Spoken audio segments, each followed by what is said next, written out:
Welcome to the Path to Purpose interview show, where we share our unique and universal stories about finding and fulfilling our purpose.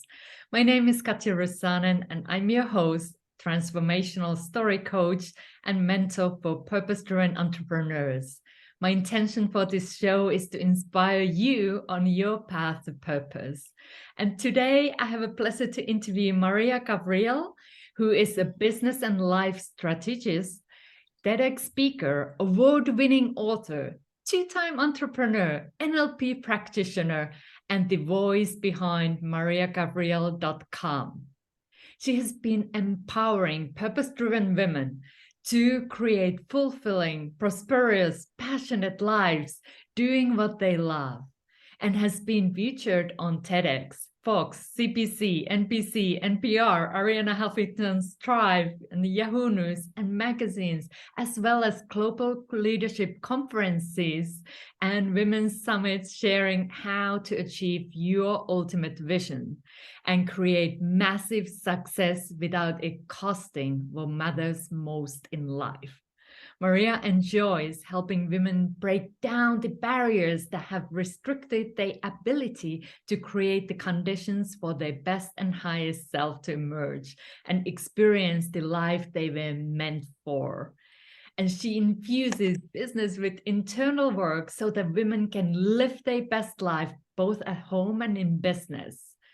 After launching multiple businesses, she's taught her business blueprint to effectively create sustainable, heart-driven prosperity, watching her client grow their dream to 6 figures in just 1 year.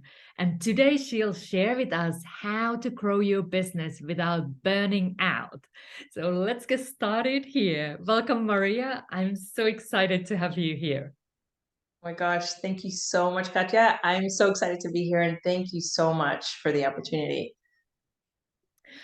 And I'm just curious because your bio is very, very wonderful, and you have done a lot on your journey. And my question to you is, was there a special event that led you to this path? Yeah, so usually we're given our paths. I feel we have what we call in, and then we have all the experiences that allow us the opportunity to get to where we want to go. And a lot of times that looks like failure or bumps on the road or adversity. And so for me, it was definitely adversity and pain, and I got challenged. And it was mostly because I was one of those women that was successful. I figured out how to grow businesses. I had kind of had this innate gift without realizing it was a gift at first. I just was like, oh, I know how to do this. I know how to grow businesses. I helped my husband grow a multi-million-dollar business in just 1 year. I was growing my own business in the legal field, and it was great. And I was having fun, and I was getting excited every time we had a new project or a new leg of our business because it just kept motivating me. And we were both successful, my husband and I, but we got to this point in a matter of 10 years in where we were, let's just say, my heart wasn't full, and I didn't realize it at the time, but I was also burning out, and I was also starting to struggle with my health. I had developed, because I was so type A and so go, go, go, I had developed autoimmune disease. I had developed Hashimoto's, which was not fun. It's a long road to come back from, if ever. And then my relationship started to struggle. And so I was getting really confused at that point because I was like, I'm doing all the things, like I have the home, I have the house, I have the family, I have the vacations, I have the businesses. Why is my life crumbling? Why is my relationship crumbling? And then I was feeling guilty. I was wondering why I wasn't feeling happy with all the things that we had achieved. And so everything I had worked so hard to create was starting to crumble, and it was really confusing for me. And especially when my health started to suffer, I was really upset. And I was like, I must be doing something wrong here because I'm checking off all the boxes, and yet something's not working, and I'm still struggling internally. So that was, I will say, the straw that broke the camel's back was also when my husband and I decided to separate. We were bumping heads so much that we felt like the only solution was separation. And that's what broke my heart more than anything. And I was like, okay, something has to change, because if it doesn't, I'm losing everything I work for. So that was the moment when I had to shift. I was forced to shift. Wow. Thank you for Yeah. sharing this journey, because now when we see you and we see your success and heard all that, and then there was this moment, very painful and very personal moment that you went through in order for you then to now help others. So my question is next, what was a key takeaway from all this pain and challenges that you went through? Yeah, the key takeaway was, number one, you have to definitely love what you do. Because it's one thing to be successful in a career, or, like for me in the legal field, there's like definitely a rush that you get from achieving and succeeding. And then when you get there and you reach that, it's pretty empty after that, because you reach that successful goal, you reach your 7 figures, you reach your multiple, whatever the goals are. You have to define your happiness first, and I would also say you have to also define your success, because it can't be just numbers. Because we did all that, and then we hit this point where it was still painful, and we almost felt like you got to keep going. We were almost nudged to keep looking for deeper fulfillment, if that makes sense. And what then helped you when you were there going through the struggle? Because some of our listeners might also relate, like, yeah, reached a lot. And then what? Like, then felt that struggle and emptiness and wanting to find something more meaningful, like you said. So, what helped you to start turning this around instead of crashing down to that burnout, but transforming the situation? Yeah, that's such a good question. And it really does break my heart when I see women business owners and entrepreneurs, especially in the beginning when they're starting off their career or their business, and they're juggling a million things and all the moving parts of starting a business, and figuring things out, stop and go. And they're putting in all this time, and then they get to this place where either they do achieve their goals, and that feels empty, or they don't achieve their goals and it feels very frustrating. And either way, it feels like a loss. So heartbreaking, right? So, and most people don't know that that feeling is there after they achieve their goals. It's a really sneaky little thing. It's like you get there and you're burned out and you're wondering, oh my gosh, I worked so hard to get to this point and I still feel unfulfilled. Or now I am successful, but I'm juggling all these other, there's like a phase 2 to success. After you over that 6 figure mark, things change. And now they're like, oh my gosh, I'm still burning out, because I thought it would get easier after 6 figures, and it doesn't, it changes. And they're like, when does this exhaustion ever end, right? So that, and then I've had clients that like will come, 5, 6 years in, and they're doing great numbers wise, but they're willing to throw in the towel because they don't have time for their home life or their personal life or for their kids. And they're like, does this ever end for women? And I'm like, it does. I promise you it does. Like, there's ways to streamline this and make it so that it works for you. So it's important to, if you can figure out I always say, like, your long-term vision and your short-term vision at the same time, that's something that will help. That's something that I love to help. And it's really hard to see it from here, but after you hit that 6 figure mark, your long-term vision, right? Start to think about what do teams look like. You have to start to envision what that different life looks like so that you can then simplify your life. Does that make sense? Yeah. Yeah. Yeah. I love that, like simplify your life and having that vision, like, and I like how you defined like the short term and then the long term. Yeah. And that I see how that can make a difference, because if you are like having a big dreams like I do, it's kind of sometimes even overwhelming. But then when you have that short-term vision, the short-term goals, it's like seeing the progress. Hey, I am moving forward. I am getting forward, and I can find the time for other things in my life. It doesn't need to be everything now. It's kind of like, okay, one step forward now. Yes. Yes.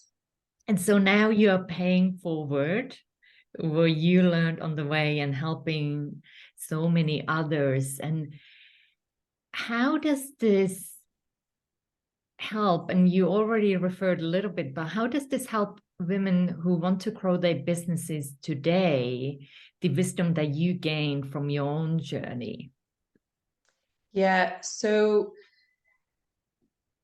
like we said before, the first thing is like define your version and your idea of success, right? But also get clear on not just the numbers, but how that fulfills you, because you don't want to just get the numbers. You want to have that deeper fulfillment. Because when you're filling your heart, that becomes a big motivator for you to show up every day, even after you've met your number goals, right? So it's like now you're doing it for a bigger why and a bigger reason, right? So the part of what I share in one of my programs is always be clear on the why behind you're doing something, because that's going to keep you going even for the towards the next level and the next level and the next level. And then those other levels just come more naturally. So that's the first thing that I say. And then the other thing that I love to share is I've been breaking this down kind of like in two phases. So phase one is what we just talked about, like get clear on your vision, long term, short term, deeper why, your deep, what satisfies your heart.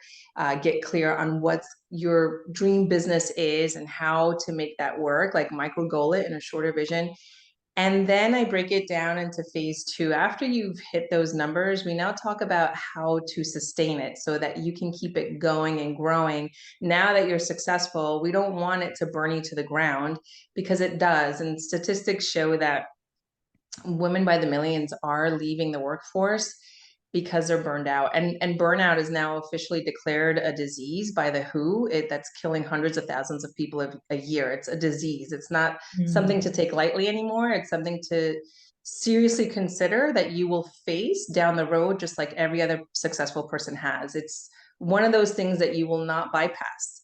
Burnout now comes with a success. So now what in phase two, what we do is we teach entrepreneurs and business owners how to use their success and implement systems so that when they start to get exhausted by like year two, year three, we have these systems in place, these teams in place, this leadership in place, so that they don't get affected by it. And then a lot of the times they also move to like a 4-day or 3-day work week, which is really their dream.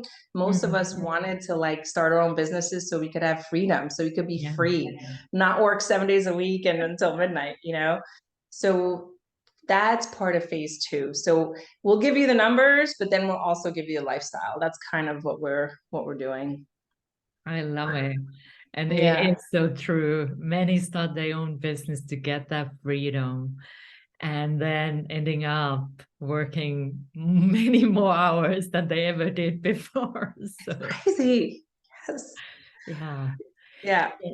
Besides contacting you and getting support, which I highly, highly recommend, how can business owners then avoid burning out? Like, what could they do? What could be one simple step how they could get started here, like this sustainable growth path? Yeah. So the first thing that I would say, depending on where you are, just get clear on your blueprint or your path to that goal, or your business model, right? Even if you have it, those things always evolve as you evolve as a business and a business owner. So just go back and like retweak it, whether it's the start of the year or Q2 mid-year. Always go back and reevaluate. Every business does. If you look at successful businesses out there, they always go back and make sure that they adjust and tweak it to make sure that they're on path. It still makes sense, and it still makes sense for their market, because the market changes so fast now. We want to make sure that we're still serving our market. So first thing I would say is go back and make sure that your blueprint is good. And then from there, make sure that it aligns with your lifestyle. because it's one thing to create a business model and say, okay, we have our pathway to that success, but does it really make sense for you and your family? And I encourage all of my business owners to go back and share that business model with their families and see how that works for them. We do that at the start of the year with my family. And I'll say like, hey, I'm traveling twice this year, or I have this webinar. Does that work with our family vacations? Like, you don't want it to conflict with your family dreams or your personal dreams. So it's a really nice cohesive way to create a business that aligns with your lifestyle too. I love that. The really good tip, like just have that conversation, checking in. That's wonderful. And you have given us so much to think about today. And I know you put together a special gift for my community to take what we have been talking here today and go deeper with you. So can you share a little bit more about that gift that you want to give? Yeah, I'm excited. So it's a webinar that I would love for people to check out. And it basically goes into how to bring your dream into reality. Any dreams that you have in your current business, or if you're just starting off your business, even it applies for you then as well. And how to take an idea, a vision, or what's in your heart, a passion, and bring it into reality. So we break that down in the how to. And then we go into that phase 2 where you don't feel like you have to squeeze in another to do and feel that overwhelm and pressure. We go through all the systems that are really effective to get you to streamline the dream and the idea that you're bringing into reality. So that's something to definitely dive into and coming up. So I'm excited to share. Thank you for that. Beautiful. And you find the link to register in the comments below. So check it out. And now, as we are wrapping up here, do you have a special message that you would like to share? Oh my goodness. Never give up on what's in your heart, even if it gets overwhelming, even when there's moments of frustration and tears and distress, and even when you feel like there's too many moving parts. Please know that there are ways to simplify, to make it simple. And if you don't know the how, just get the support to figure out the how, but just know to never throw in the towel, because if you can keep it going, you will model for everyone else in our upcoming generation what that looks like, to just keep going after their dreams and not let everyday life stand in their way. So that's like my biggest message that I hope for all of us. I feel like if women can overcome what they're being faced with right now that I shared with before, we can all learn from each other and model it to each other and pay it forward to each other and rise together and help the next line of women rise with us. Oh, beautiful. Thank you Yeah. so much for your time and wisdom today and all the work that you do in the world. Thank you. Thank you so much. And thank you for your light. Thank you for your mission and everything that you do out there. I appreciate you. Thank you. Thank you. And thank you for watching the Path of Purpose interview show. If you like this interview, hit the thumbs up button. I sent you lots of love and lots of light, and stay well and stay tuned to the next episode by subscribing to this channel. And you can also check the previous episodes.